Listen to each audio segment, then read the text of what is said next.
Islam pesantren yang di masa lalu menjadi satu khas, itu bisa kita rekonstruksi di dalam wilayah-wilayah dunia virtual. Iya.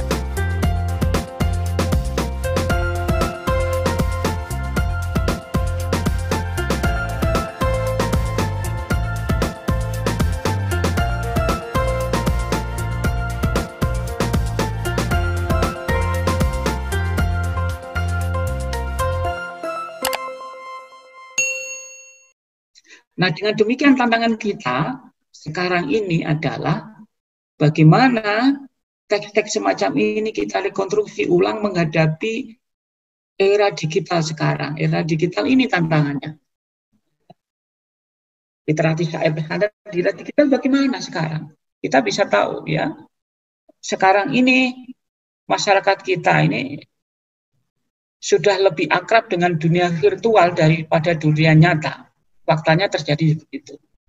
Ya, bagaimana syair pesantren ini bisa dikonstruksi ulang dalam dunia virtual, saya kira.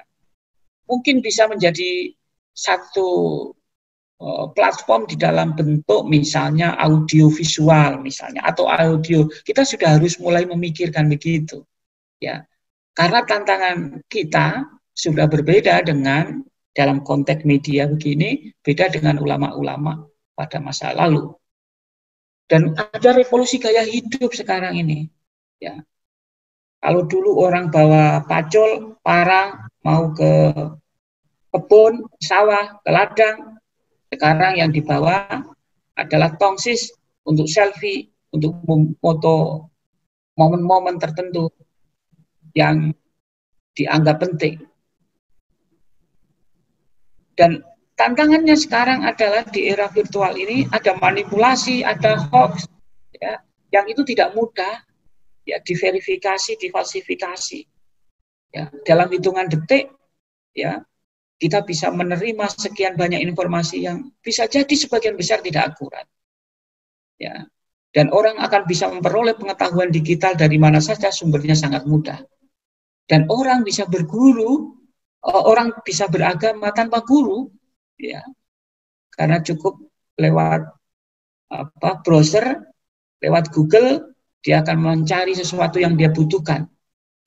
Kalau yang dibuka benar, dia akan memperoleh sesuatu yang benar. Tapi kalau yang tidak benar, ya dia akan menemukan sesuatu yang tidak berkaitan dengan yang benar, tapi justru yang sebaliknya.